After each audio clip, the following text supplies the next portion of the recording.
the chicken stock and chicken soup, we're going to take already cut chicken carcass, and we're going to put a couple of onions, a couple of carrots, and a couple of bits of parsnip, and then we're just going to top it up with water.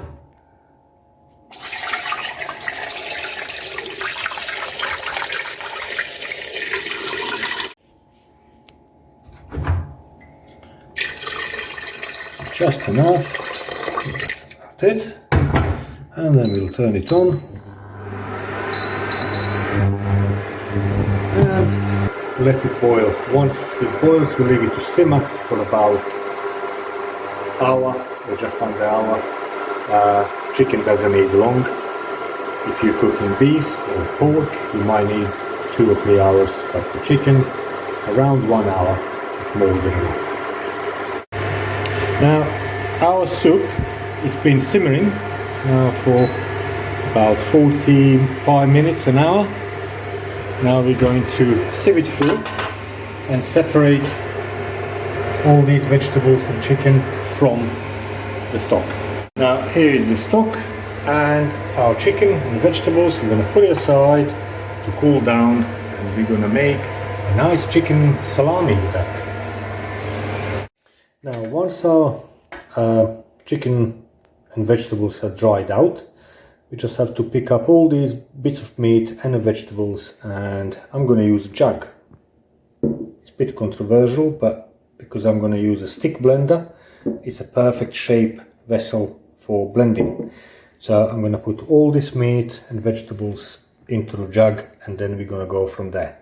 Now once we took all the meat off the bones, I usually discard all the skin and the other bits.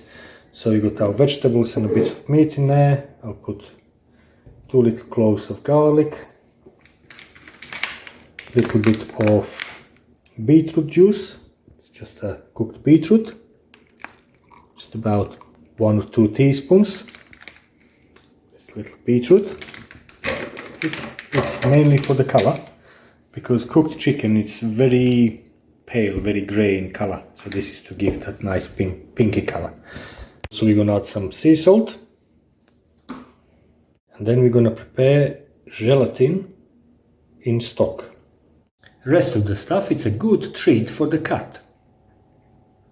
About half a cup of stock, of our fresh chicken stock, we're going to bring to boil, and then just let it stop simmering, and then we can add 40 grams of Dr. Edgar gelatin.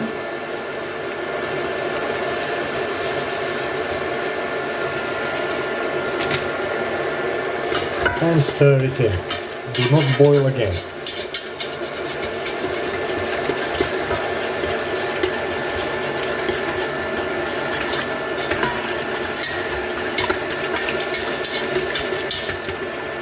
Then we're going to pour that stock and gelatin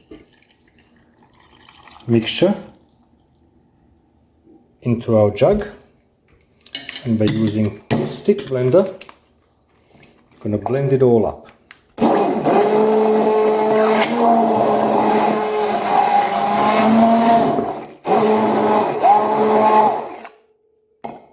Once it's all blended into a smooth paste, just try it for seasoning,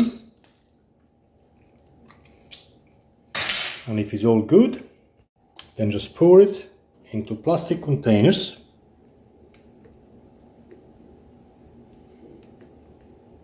and let it set first outside of the fridge until it cools down, and then in the fridge overnight. There you go. Dear friends, this is now following morning. I'm going to try this salami. Our chicken salami we made last night. Usually salamis are packed in a tubular shape, but that complicates things in a home kitchen. So I just use this Tupperware box. It's quite hard holding camera with one hand and cutting with the other hand. If I used far less gelatin, what we would actually be here with is a pate, chicken pate. So if you just use less gelatin, it's a chicken pate. More gelatin, you get this nice little salami. So you're going to put a slice of cheese, some lettuce, and that's going to be a nice big sandwich for my lunch today.